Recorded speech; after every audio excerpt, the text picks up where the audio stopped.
ప్రధానమంత్రి నరేంద్ర మోదీ తన మన్ కీ బాత్ ప్రసంగంలో ఏప్రిల్ 22న పహల్గామ్లో ఉగ్రవాద దాడి, దాని అనంతర పరిణామాల గురించి ప్రముఖంగా ప్రస్తావించారు. ఆయన ఇలా అన్నారు: మీతో నా మనసులోని మాట పంచుకుంటున్న వేళ నా హృదయం తీవ్ర వేదనతో నిండి ఉంది. పహల్గామ్లో ఉగ్రదాడి ప్రతి భారతీయుని హృదయాన్ని గాయపరిచింది. బాధితుల కుటుంబాల పట్ల ప్రతి భారతీయుడు తీవ్ర సానుభూతి వ్యక్తం చేస్తున్నాడు.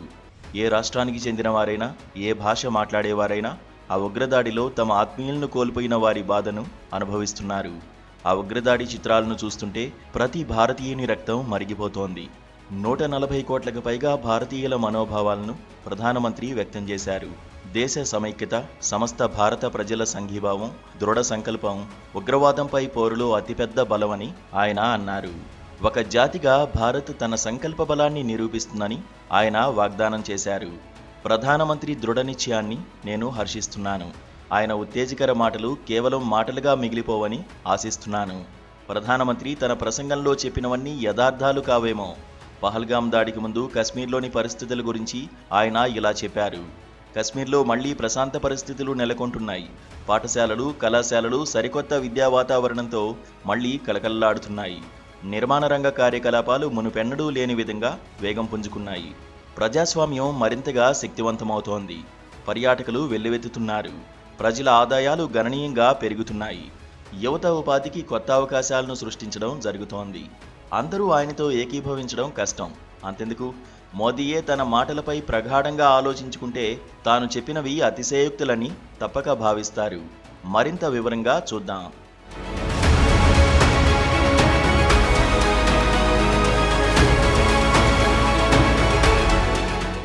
కశ్మీర్లో శాంతి ఒక సుదూర లక్ష్యంగా ఉన్నది. ఏప్రిల్ 24, 2025న జరిగిన అఖిలపక్ష సమావేశంలో హోంమంత్రిత్వ శాఖ అధికారులు నివేదించిన వివరాల ప్రకారం జూన్ 2014 నుంచి మే 2024 మధ్య కాలంలో 1643 ఉగ్రవాద సంఘటనలు సంభవించాయి. 1925 చొరబాటు ప్రయత్నాలు జరిగాయి. వాటిలో 726 ప్రయత్నాలు సఫలమయ్యాయి. ఉగ్రదాడుల్లో 576 మంది భద్రతా దళ సిబ్బంది మరణించారు. పాఠశాలలు విద్యా వాతావరణంతో కలకల్లాడడం లేదు. విద్యారంగ పరిస్థితులపై ప్రథమ్ అనే ఎన్జిఓ ఏటా ప్రచురించే ప్రామాణిక నివేదిక ప్రకారం కశ్మీర్లో 2018 అనంతరం ప్రాథమిక పాఠశాలల్లో చేరే వారి సంఖ్య తగ్గిపోయింది.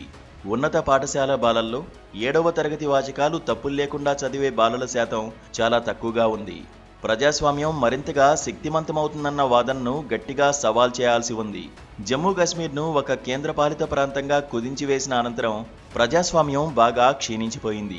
జమ్మూ కాశ్మీర్ ఇప్పుడు ఒక అర్ధ ప్రజాస్వామిక వ్యవస్థ మాత్రమే. ఎందుకని? కేంద్రం నియమించిన లెఫ్టినెంట్ గవర్నర్ విస్తృత అధికారాలు చెలాయిస్తుంటే ప్రజలు ఎన్నుకున్న మంత్రి మండలికి, ప్రజాప్రతినిధులకు కనీస అధికారాలను నిరాకరిస్తున్నారు. కశ్మీర్కు రాష్ట్ర ప్రతిపత్తిని రద్దు చేయడం తమను అవమానించడమేనని కశ్మీరీలు భావిస్తున్నారు. ఆ అగౌరవం ఇంకా కొనసాగుతుండడం పట్ల వారు అమితంగా మనస్తాపం చెందుతున్నారు. మాటల్లో చెప్పలేనంతగా బాధపడుతున్నారు.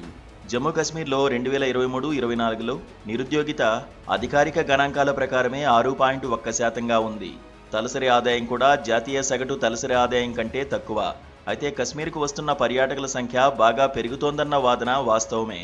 అయితే ఉగ్రవాద దాడితో పర్యాటకుల విలువ నిలిచిపోయింది.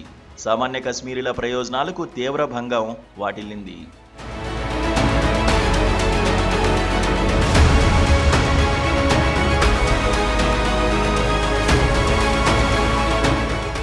పహల్గామ్లో ఉగ్రవాద దాడి చోటు చేసుకున్న వెనువెంటనే ఆ సేతు హిమాచలం అన్ని వర్గాల ప్రజలు తమంతటి తామే అంతర్ప్రేరణతో ప్రభుత్వానికి మద్దతుగా నిలిచారు. మోదీ ప్రభుత్వం ఎటువంటి చర్య చేపట్టినా తాము సంపూర్ణంగా మద్దతిస్తున్నామని కాంగ్రెస్, ఇతర రాజకీయ పక్షాలు స్పష్టంగా ప్రకటించాయి. ఆ సంఘీభావం ఇప్పుడు అంత దృఢంగా లేనట్టు కనిపిస్తోందంటే అందుకు ప్రభుత్వాన్నే తప్పుపట్టవలసి ఉంది. ఇందుకు చాలా కారణాలు ఉన్నాయి. పహల్గామ్ దాడిపై ప్రభుత్వం దిగ్భ్రాంతి వ్యక్తం చేసిందే గాని ప్రగాఢ పశ్చాత్తాపం వ్యక్తం చేయలేదు. ప్రభుత్వంలో బాధ్యతాయుత స్థానాల్లో ఉన్నవారెవరూ భద్రతా ఏర్పాట్లలో తీవ్ర లొసుగులు, లోపాలు ఉన్న వాస్తవాన్ని అంగీకరించలేదు. సౌదీ అరేబియాలో ఉన్న ప్రధానమంత్రి నరేంద్ర మోదీ తన అధికారిక పర్యటనను మధ్యలోనే ముగించుకుని స్వదేశానికి తిరిగి వచ్చారు గాని వెనువెంటనే పహల్గామ్ను గాని శ్రీనగర్ను గాని సందర్శించలేదు. కేంద్రం అఖిలపక్ష సమావేశాన్ని ఏర్పాటు చేసింది. అయితే ప్రధానమంత్రి ఆ సమావేశానికి హాజరు కాకుండా ఒక ర్యాలీలో పాల్గొనేందుకు పాట్నా వెళ్లారు. పహల్గాంపై ప్రభుత్వం వ్యవహరిస్తున్న తీరు పట్ల తదాది పార్టీలు, వ్యక్తులు భిన్న వైఖరులతో ప్రతిస్పందిస్తున్నారు. పహల్గాం విషాదాన్ని తన రాజకీయ ప్రయోజనాలకు ఉపయోగించుకునేందుకు భారతీయ జనతా పార్టీ తన అధికారిక, పరోక్ష సామాజిక మాధ్యమ వేదికల ద్వారా ప్రయత్నిస్తోందని, ఐక్యత, సంఘీభావం అవసరమైన సమయంలో విభేదాలను రెచ్చగొట్టడం ద్వారా ప్రజల్లో విభజనలు సృష్టించేందుకు ప్రయత్నిస్తోందని కాంగ్రెస్ వర్కింగ్ కమిటీ తీర్మానం దుయ్యబట్టింది.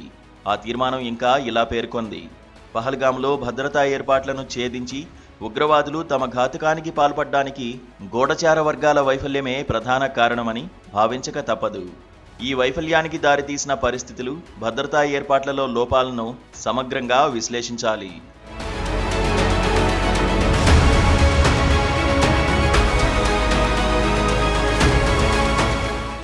పహల్గాం ఘటనపై తక్షణమే ప్రతీకార చర్యలు చేపట్టాలనే డిమాండ్లు సహజంగానే వెల్లువెత్తుతున్నాయి.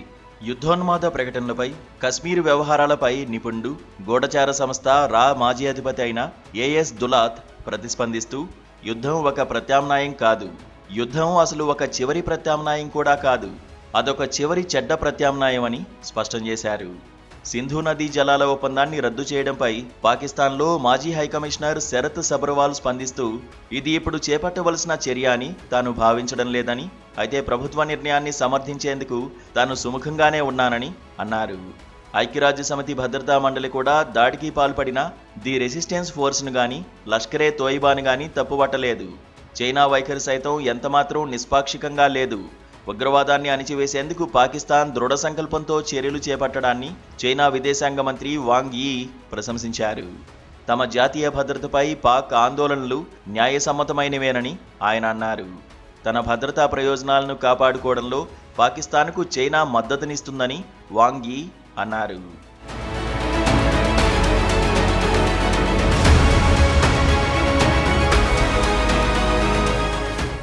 పహల్గాం ఉగ్రదాడి సంభవించి 13 రోజులు గడిచిపోయాయి.